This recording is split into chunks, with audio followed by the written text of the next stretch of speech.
Hey there, welcome to the Mental Perk podcast. I'm Carla Hutcherson, licensed professional counselor. And I'm Brandy Mock, entrepreneur, author, and community leader. And we're here to talk about real people, real issues, and real talk. Welcome back to the Mental Perk. We are so excited to have our guest, Dave Ebert, in. He was a former pro wrestler. He was a radio DJ. He has such an exciting past. I'm just excited to read his bio. He was a children's pastor, and he's a current improviser in the Chicago area. So he does improv comedy, which is so exciting, and we want to hear so much about that. He and his wife, Bobby, are currently U.S. missionaries, and they are serving survivors of sex and human trafficking, which this is a topic so near and dear to mine and Brandy's hearts. We really know that this is such a big topic right now, and we want to draw attention to that. So we are so excited to hear about the work they're doing, but they use improv exercises and games to help survivors unlock much of what they've had to bury in order to survive the trafficking. So I know that Dave is going to inform us of so much that he does, and we're going to really be honored to be able to share the work that you do, Dave. So welcome to our show. Hey, it's such an honor to be here, and it's really cool to follow in the footsteps of another great guy, Brad Newton, who you had on a few weeks ago. I know that you enjoyed his conversation. I hope that he didn't set the bar too high for me. Oh, yeah, he was great, and we loved having Brad on. He was so, just endearing and entertaining, and we really loved it. So I know that he gave you a big shout out, and we can't wait to hear your story. So tell us a little bit. I noticed also in your bio that you actually used comedy a lot to mask your own depression. Tell us a little bit about your depression. Sure. So in high school, I was, you go through the normal things as you grow up and go through high school, the typical things with, parents and butting heads and things. And on top of that, my dad's health was failing pretty badly. He was a Vietnam veteran, and so he contracted the Agent Orange side effects, which turned him from a healthy man in his early 30s to fully disabled by his 40s. He was unable to work, and as he faded and I entered my teenage years, all that added up to a lot of, fighting and just really a broken relationship in many ways with my father. And on top of that, we struggled financially because of his health. So we were the poor kids in class and, kind of the butt of jokes. And you add all that together, and I ended up finding myself in a really deep depression. I battled with the idea of suicide from my high school years all the way until 2013, about 11 years ago. And I knew that what I was feeling was wrong. I knew that it's not natural to be this depressed and in this dark of a place and really contemplating and finding ways to end your own life and end it in a way that, frankly, I'm sorry if this is too frank, but doesn't leave a mess. Trying to find a way to make it easier for whoever finds you. Those are the thoughts I had all through high school and college. Was that constant wrestling, and I knew that it was wrong to feel that way. So I was kind of had a double whammy because I felt that way and also knew that I shouldn't, and so I felt shame for. It kind of went against your values and all of those kinds of things. And so it was really hard for you to have these thoughts, but at the same time, trying to work your way through them. Exactly. So I felt shame and embarrassment that I was wrestling with this, and I didn't want to let anyone know because I didn't want anyone else. I didn't want people to judge me. I didn't want people to feel sorry for me. So I masked it with comedy. I'd always been the funny guy in class. I'd always crack the jokes or, try to be the center of attention. And you can trace this all the way back to when I was a baby. When I was 1 year old, I was at a party, I was with my parents at a party. I wasn't at a party by myself, obviously. I would hope not. I wasn't sure how you got there, but yeah. So we were at this, family party barbecue, and for some reason I thought it would be hilarious to dump a can of Coke over my dad's head. And out of the 50 people there, my dad was the only one that didn't find it funny. Oh, but you kind of were born into getting a little laughter there and then responded to it. Yeah. Oh yeah. I got addicted to it.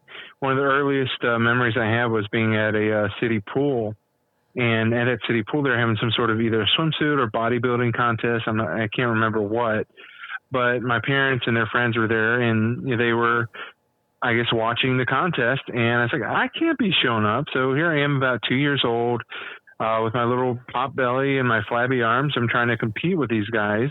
And so there's an old Polaroid picture of me just trying to flex away right in front of them. And yeah, obviously, 2-year-old trying to show up these bodybuilders, it's going to be funny. and yeah, I was in a way, I was just addicted to lightening the mood, lightening people's lives that way. And so when I hit that depression, it just kind of became a natural mask where I would, try to hide what I was feeling and what I was wrestling with because I was ashamed of it. And also I knew that if I could make somebody laugh, then they were not in the same pit. They were not going through the same darkness I was going through. So that would give me justification not to kill myself, is because, hey, I'm adding value to the world. I need to be here because I'm making this person laugh. And if they're laughing, there's no way they're feeling the darkness I'm feeling. And that was how I limped through life, was off of other people's laughter. And that's how I got into being a radio DJ, and how I got into pro wrestling was wanting to be the center of attention and entertaining people and giving them a distraction, to where if I could distract them and make their lives a little bit better through entertainment, then that was my value. That was my claim to silence a voice in my ear that was telling me that I wasn't worth it, that I should, end it, and I should do it in a way where I wouldn't embarrass anybody, just do it in a way that doesn't leave a mess behind. Yeah. And so that was the story of my life through high school and college. Now, Dave, did you find, though, through making other people laugh, did it help you with your journey a little bit more in depression, or was it just a masking still? You just still felt the same way. It didn't do much for you, but you knew it was doing good for others. Did it make you feel better being able to make people laugh? In those moments, I guess it was kind of a dopamine hit, seeing somebody else laugh. That gave me joy, knowing that I was able to improve their day somehow. And so the more that I made somebody laugh, or some, groups of people laugh, or what have you, then the quieter the voice of depression got in those moments. But then in those moments where I failed, like I would try and I'd either embarrass myself or go too far and hurt somebody's feelings, those moments were, the other side of the spectrum as far as pain and embarrassment, because the one thing that I knew I could do, I suddenly was failing at. And so that was just another, weight on my shoulders of, man, I don't offer much to this world. And when I fail, I feel it hard. And so, yeah, when I was successful, and I was far more successful than I failed, but when I was successful, it quieted the voice in my head that was trying to get me to take that final step. But then those moments where I fell short and embarrassed myself, the shame just was virtually unbearable. And throughout this time, I had a vague knowledge of faith, but I wasn't truly following the Lord in any way, shape, or form. So I didn't have any kind of an anchor, any kind of a safe place. So if I wasn't making somebody laugh, if I wasn't adding what I felt my only value to the world was, then there was nothing there to prop me up other than hoping that the next try would be successful in making somebody laugh or entertaining somebody. So in a lot of ways, the humor was you were self-medicating. Like some people with depression might turn to drugs or alcohol to self-medicate. You were using the humor to do the very same thing. What was the turnaround for you? When did you start to actually find something that worked, that really took you to the other side of depression? It really didn't change until January of 2013. So I was 31 years old, and I was living in a 300 square foot studio apartment, working part-time, constantly being passed up for full-time work at the radio station. And, I was just kind of at this real, I describe it as a mountaintop moment where either I finally, go to the left and I take my life, or I actually, for the first time, truly give my life to the Lord. And I decided, well, this is the time I need to really pursue the Lord. And he confirmed it. One day I was walking to work, and it was it was a Saturday morning. I was late for work, and I walked past these two kids from a Bible college, and they wanted to pray for me, but I gave them kind of a spiritual stiff arm, said, no, I'm a Christian. I'm okay, but I got to get to work. But them stopping me at that moment was kind of the straw that broke the camel's back, and made me realize, okay, there is a God who's trying to reach me. Mm-hmm. And so after work that day, I really started to surrender to him. And he showed me that I was doing what he wanted. He just needed to change the why. Mm. So in January of 2013, he showed me that entertaining people and lifting them up, encouraging them through entertainment, through comedy, that's what he built me for. But I needed to use it as a way to bring them closer to him, as opposed to hiding who I was and what I was going through.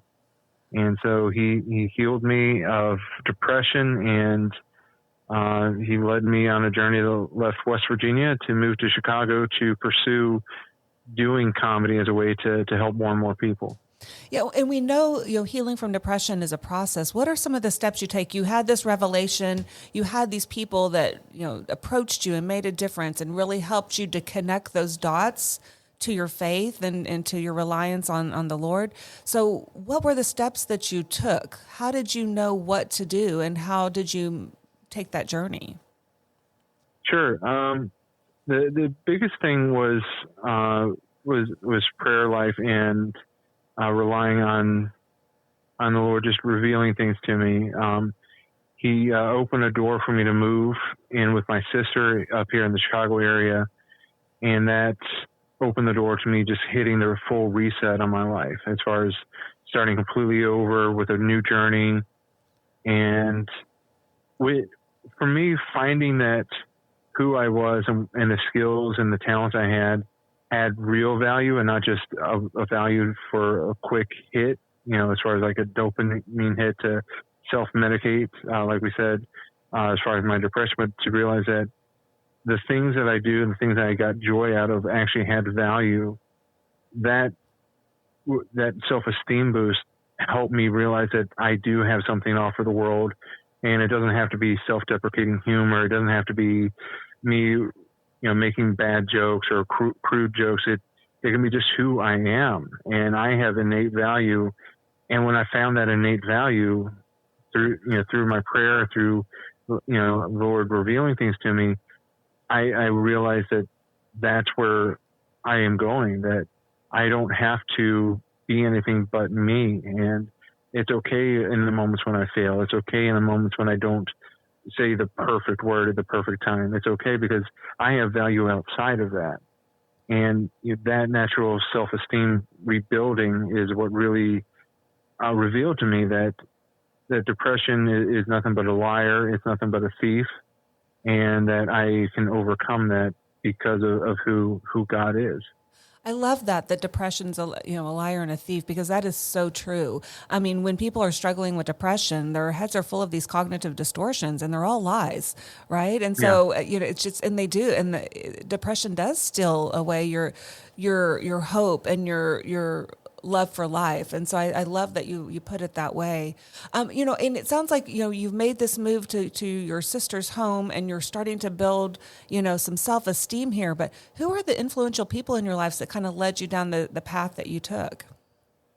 So when I came to Chicago area, I got plugged in to a church and met a couple of guy friends. I'd never had true guy friends. I never had people that were willing to, because like you said, it's a process. So I had these guy friends, Tom and Fab, who made me at times take off the mask.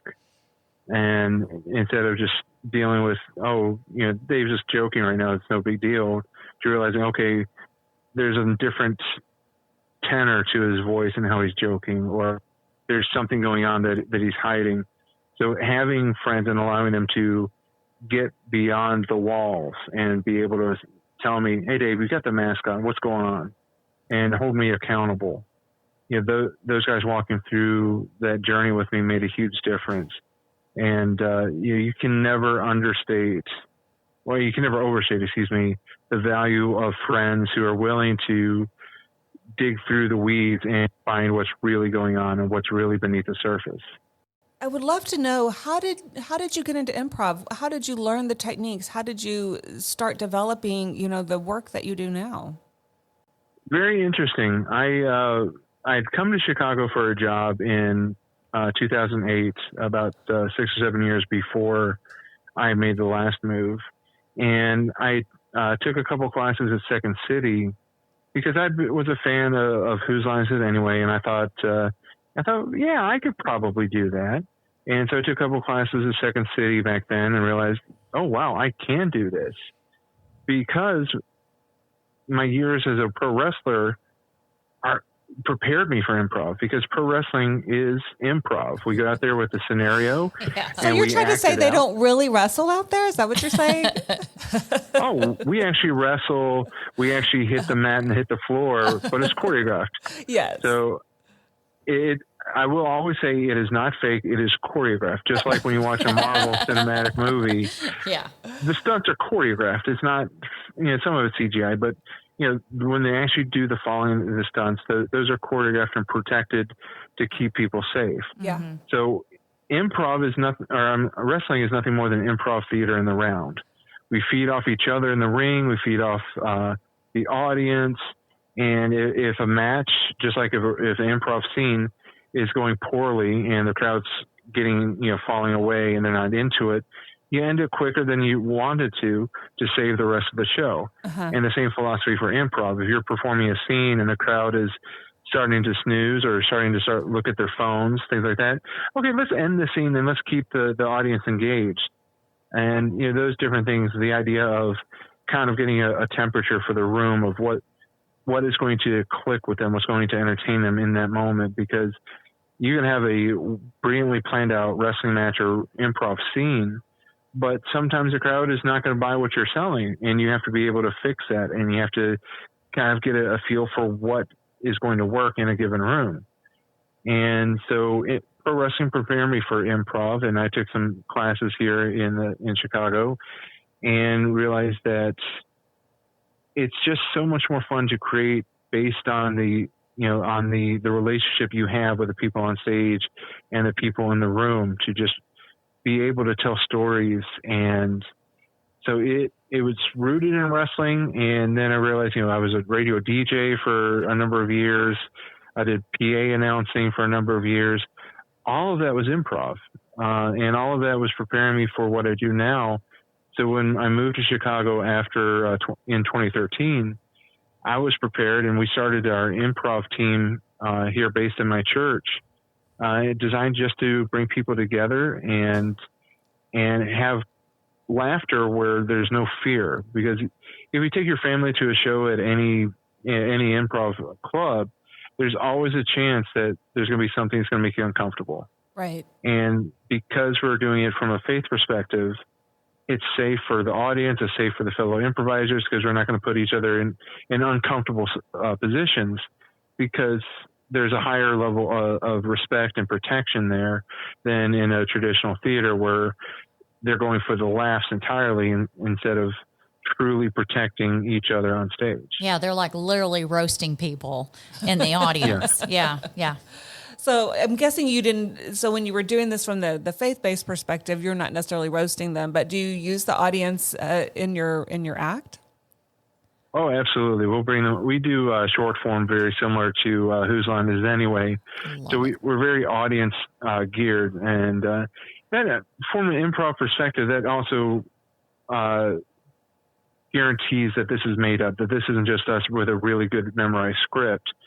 Bringing the audience up there on stage guarantees a level of unpredictability, which allows us to prove, hey, we're actually improvising. This is not something that we've practiced a million times. And that makes it fun, especially working with kids. You bring kids up, they have such an energy and they have such a desire just to go for it, that it challenges us to be willing to go for it as well. And it just makes it so much more fun when there's audience members on stage with us, or they're giving us input throughout to make it one of a kind. And every time we do a show, I let the audience know that, hey, we're coming to you for help and suggestions and volunteers. This show is as much yours as it is ours. So if it's great, we did a great thing together. But if it's bad, it's kind of your fault. Well, I tell you what, I have always been a true fan of Whose Line Is It Anyway? Because that is, to me, like you just said, there's a difference between scripted comedy and then just doing it on the spot, and you're feeding off the audience, they're feeding off of you. And that to me is so much fun. I absolutely love the improv of like, whose line is it anyway? You never know what's gonna happen, but it ends up usually 9 times out of 10 just being hilarious.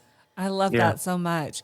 And I would love to hear, so it sounds like you started bringing improv into like church-based or faith-based audiences.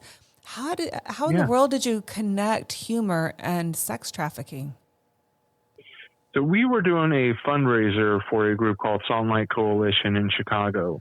They work with survivors and help them get back on their feet. They provide life and job training skills so that they have the tools they need in order to build their own life away from that lifestyle. Because part of the problem is when you're trafficked here in America, usually you'll end up with a record.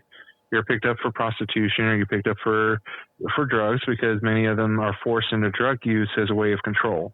Yes. And so they have a record which prevents them from being able to get a decent apartment, get a good job, because now they're felons. They have this rap sheet that's going to prevent them. So Salt and Light provides references and provides all the things they need to make better choices and to get on their feet. So we did a fundraiser as a comedy team, and throughout the night, I just felt going in that this was a night that God wanted me to share my story, to share my journey of using comedy as a mask and now using it as a way to help people. And I thought it was because maybe there's somebody in the audience that needed to hear that in order to give them, some hope so that they can overcome their battle with depression or whatever they're going through. And that might still be true. I just don't know it. But after sharing, I got an email from Dr. Olson, the founder of Salt and Light. And she invited me as a man to come teach improv to her ladies, which I had never in a million years had thought of that. But she thought that it would be a good thing to give the ladies laughter, to also give them a positive interaction with somebody that was a safe man, that wasn't there to use them or abuse them, or somebody that actually had some sensitivity that would, understands, some of the battles that they're going through. And so that was in 2018. And in December of 2018, I started going once a month, teaching improv basics to their survivors, starting with name games and icebreakers. And the philosophy is developed into, not only are we giving them an opportunity to laugh and laugh freely and to laugh in a safe place, but we're also helping them create, helping them find their voice, helping them develop their communication skills, develop the ability to actually make eye contact with each other and with a man. And to do so, in a safe place where there's no judgment, there's no fear. And that starts to break through the walls that they've had to build up in order to just survive the literal hell on earth that they've been through. And it's been such a joy. And each 3 months they bring in a new class. And that should also tell you that in 5.5 years that there's been enough to have a new class of survivors every 3 months. That's how prominent this problem is. And that's just insane to think that we're seeing that here in the United States, that we're not above that. And so, I mean, the fact that, it's such a big problem, and the fact is it's so underground, people do not know it's happening around them, because I feel if they did, that we would have more voices.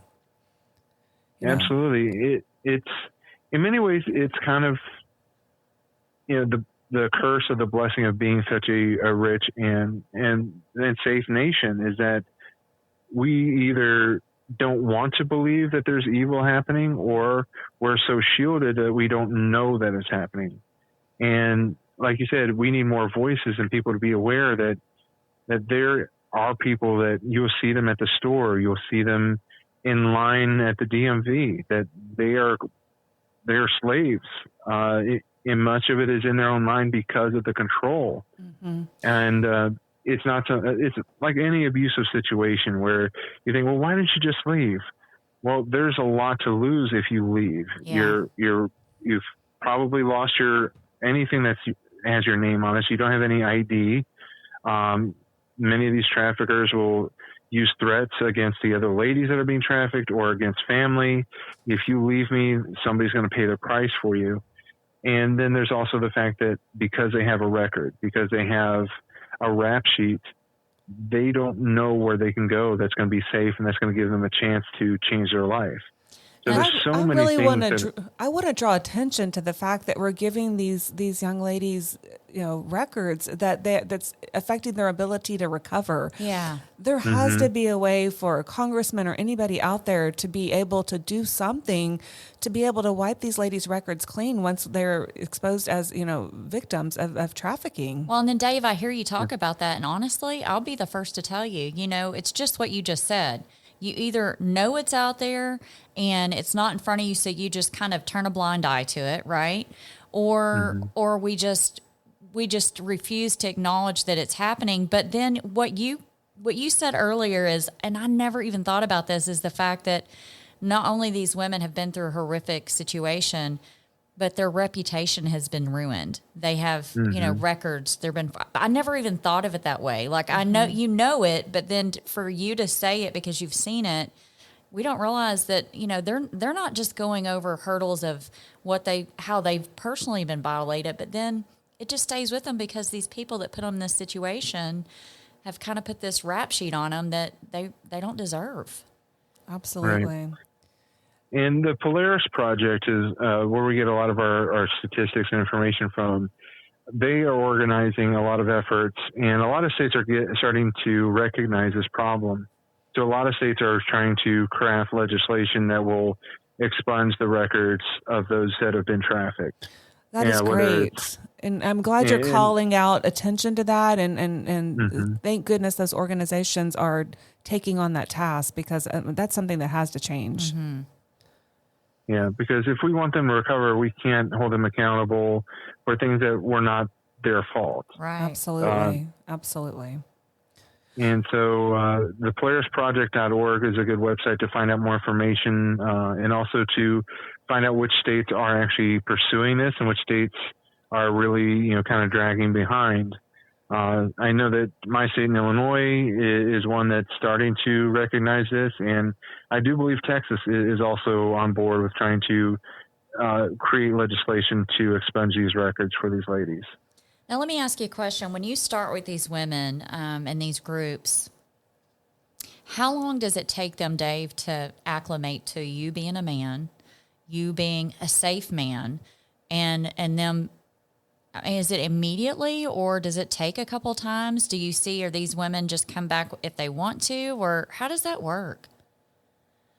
Well, fortunately, with the groups I've been working with, I've been able to do something for the staff first, because the concepts that we teach through the improv have universal application. So I can pour in to the staff just as well as the actual, the ladies.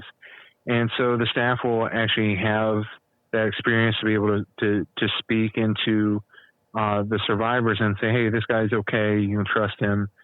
And then when I go in there, I tell, because I'm asking them in many ways to be vulnerable, to try something new, to risk failing, to risk perceived embarrassment. So I will open up, introduce myself, and I'll make a joke right off. I'll say, and ladies, I hate to break your heart right off the bat, but yes, I am married, so we'll just get that off the table. I love that. And because of the situation, that is such an unexpected comment, it inevitably will give everyone a laugh, and it immediately breaks tension. And then I will share my story. I'll talk about my journey with depression and battling, and how comedy has always been my crutch, and now it's my ministry. And I do that because I want them to know who I am, but also I'm doing that to be vulnerable in a place so that they feel like they can be vulnerable with me. So I always open it with that. And then, and usually I've only had one person actually walk out that just didn't want to participate, and that's okay. She wasn't ready. She wasn't ready. She wasn't ready. Right. Well, and that's okay. I'm so interested. I would love to hear some of the success stories or things, the changes that you see in these women as you're working with them. Yeah, absolutely. And because of where they've been and what they've been through, I can't use real names, but I'll make up names. So the first success story, I'll call her Veronica. Veronica came in. She had been trafficked starting at 9 years old. Her mom needed a drug fix, and the only currency she had was her 9-year-old girl. And she grew up thinking that was the only thing that she could do to make money. So she spent about 18 years, I think, being trafficked and selling herself and being sold. She ended up with a couple of kids who were in the system. And so now here she is, mid-20s, trying to build a new life for her and her kids. Because of her rap sheet and her record, her kids were taken away from her. So she's trying to get her kids. She's trying to get a decent place to live. She's trying to get a decent job. So she came into our workshop, and you could just see she's carrying the burdens of the world. And she was looking for an excuse to vent. She wanted to fight somebody just so that she can vent what she's feeling and maybe try to get someone else to feel the pain that she's going through. But she was strong enough to hold it together, and she didn't want to lose what Salt and Light was providing. She didn't want to lose the stipend she was getting and the help that she was getting. So she held it together, and then we started doing improv. And I'll tell you, within 5 minutes, she was completely transformed. Wow. The shoulders came down, the arms came down, the face relaxed, and she started to laugh and giggle like a 9-year-old girl. Oh. And it was a powerful moment just to see, later finding out her story and realizing that, yeah, those burdens, those things that are weighing her down are still going to be outside when she gets back to the parking lot. But for that hour that we're together, she's free, and she's got a little taste of hope. And those burdens are not quite as big as when she goes back outside. Now, do they have the opportunity to come back and take more classes, or do they get to come back as often as they want? Yeah, I'm part of the regular curriculum. So I'll show up for Salt and Light in Chicago. I show up twice a month. For the other groups, it's once a month, or some are once a quarter, just based on their curriculum and how they're trying to help their group of survivors get back on their feet. So I'm just part of the... Go ahead. I'm just wondering, because many of these women, they probably don't trust very well, and they don't maybe take therapy or trust people to really look out for them. And this is a way that they can actually get a therapeutic avenue without having to be so vulnerable, maybe? Yeah, it's so disarming, because you're laughing and you're doing things that are silly and fun, and you're not realizing in that moment, wow, I'm finding confidence. I'm finding creativity from within, things that I didn't know that I had. And God gave us comedy and gave us laughter to help heal. There's no doubt about it in my mind that God gave us laughter. And just to see it, each class, find somebody that has a breakthrough moment. Recently we had a lady that, just for the first time, she just opened up and addressed the fact, yeah, I was trafficked and I never want to go back, and I never want that to happen to me again. And she felt safe enough to share that in a public way. And it was just a really nice breakthrough moment for her. We've had other moments like where they've, two of the staff members that are now at Salt and Light, they came through and I worked with them with the improv. And both had powerful breakthroughs where they realized, oh, I can be who I am. It's okay. There's something in me that I can draw out and be, and not be afraid of it anymore. Well, go ahead. Sorry. Oh, no, you're fine. The one staff member, she was kind of skating through. She was just there for what she could get out of it. And then she's just going to go on and do her own thing once she graduated. But in the last class, it was a public speaking course. We'll call her Rebecca. She had this moment where she literally just broke through, and the shame and embarrassment of her past was broken. And in this public speaking workshop, she stood up and she told her story in a public setting for the first time ever. and you could see the difference in just a couple of hours of doing public speaking of where she was to now where she is, where it no longer held power over her. Now she's on staff. Now she's giving speeches all over, just telling her story, and she's doing it without fear or embarrassment. And it's not me. It's not me and my wife. I truly want to be clear that it's all up to God, and I'm just the tool in His hands. And it's a really fun ride to be able to use something I'm passionate about to make a difference in people's lives like that. Well, just the journey these women take when they take your class, and to hear the story of Rebecca, right? And know that Rebecca becoming so vulnerable is allowing other women to go, you know what, this is me. I've walked this journey, and it helps them to be able to relate to each other. And I think that the most important thing we say on this podcast episode is the fact that these women, this is not a choice that they have chosen, like the 9-year-old, that these women are not to be judged for their circumstances, that they are loved, and that they have so much to offer this world, whether it's through comedy or just through the way, what they went through. Yeah. So I think it's what you're doing is just so remarkable, because it's a huge outlet. Laughter, we all know, is probably one of the number one things that you can use to cope through things in life. The most natural medicine you can get, probably. Yeah. And it just makes you feel good. But the fact that that this door was opened up to you by God, and that you're utilizing it to reach other people, you're the vessel. You're being used as the tool that is able to reach women without judgment, without, you're giving them the voice, or God's giving them the voice to feel like they can be vulnerable, and that they can actually help other people through their own testimony. Dave, I had a question, because, we're talking a lot about women, and we know that, the high percentage of sex and human trafficking is going to be women. But I also know this happens for young men and boys as well. Are you seeing that in your comedy classes and things that you're in the organizations that you're working with? There are several organizations that do work exclusively with men and boys. We haven't been able to establish the partnership with them yet, but it is. It's obviously more women and girls, but the other issue is that there's such a shame attached to men of being in a circumstance that's beyond their control.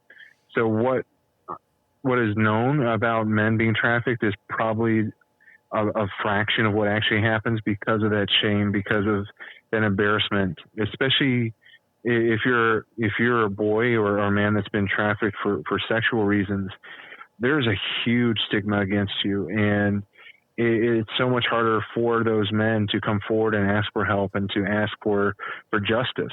So that's another one of the things that we want to help do, is change that stigma and say that no matter who you are, if you've been forced into labor against your will, forced into sexual practices against your will, it's okay to come forward. It's okay to seek justice. It's okay to find healing from that.